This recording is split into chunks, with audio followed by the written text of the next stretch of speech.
അസ്സലാമു അലൈക്കും വറഹ്മത്തുള്ളാഹി. ബലിപെരുന്നാൾ സുന്നത്ത് നിസ്കാരത്തിൻ്റെ ചെറിയ രൂപമാണ് ഇവിടെ പറയുന്നത്.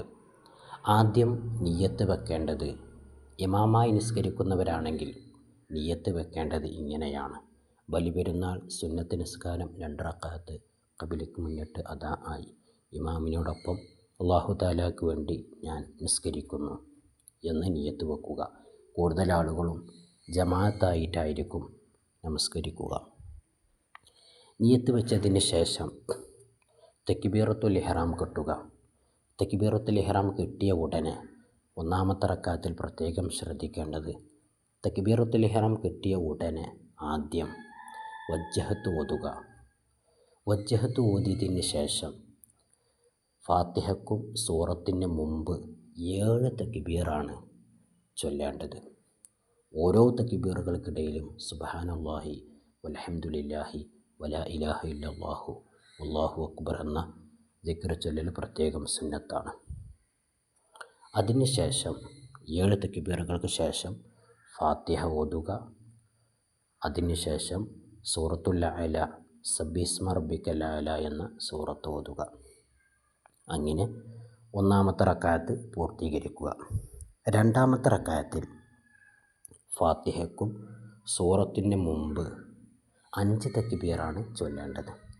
ഓരോ തക്ബീറുകൾക്കിടയിലും നേരത്തെ പറഞ്ഞതുപോലെ സുബ്ഹാനല്ലാഹി വൽഹംദുലില്ലാഹി വലാ ഇലാഹ ഇല്ലല്ലാഹു വല്ലാഹു അക്ബർ എന്ന ദിക്ർ ചൊല്ലൽ പ്രത്യേകം സുന്നത്താണ്. അങ്ങനെ 5 തക്ബീറുകൾ ചൊല്ലിയതിന് ശേഷം ഫാത്തിഹ ഓതുക. ശേഷം സൂറത്തുൽ ഗാശിയ, ഹൽ അതാക ഹദീസുൽ ഗാശിയ എന്ന സൂറത്ത് ഓതുക. അങ്ങനെ രണ്ടാമത്തെ റക്അത്തും പൂർത്തീകരിക്കുക. ഇവിടെ മനസ്സിലാക്കേണ്ട കാര്യം, ഒന്നാമത്തെ റക്അത്തിൽ 7 തക്ബീറും രണ്ടാമത്തെ റക്അത്തിൽ 5 തക്ബീറുമാണ്. പെരുന്നാൾ നിസ്കാരത്തിന് ശേഷം ഖുത്ബ ഓതൽ പ്രത്യേകം സുന്നത്താണ്. അതുകൊണ്ട് നമസ്കാരം കഴിഞ്ഞാൽ പെട്ടെന്ന് പോകാതെ ഖുത്ബ കഴിഞ്ഞ് പെരുന്നാൾ സന്ദേശങ്ങൾ പരസ്പരം കൈമാറി പിരിയേണ്ടതാണ്. ഓരോ മുസ്ലിമിൻ്റെയും ആഘോഷങ്ങളിലെ പ്രധാനപ്പെട്ട ഒരാഘോഷമാണ് ബലിപെരുന്നാൾ.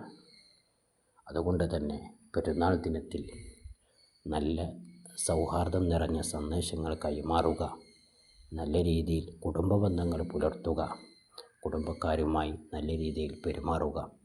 അങ്ങനെ അല്ലാഹുവിൻ്റെ അടുക്കൽ നിന്നും കൂലി ലഭിക്കുന്ന, പ്രതിഫലം ലഭിക്കുന്ന പ്രവർത്തനങ്ങൾ ചെയ്യുക.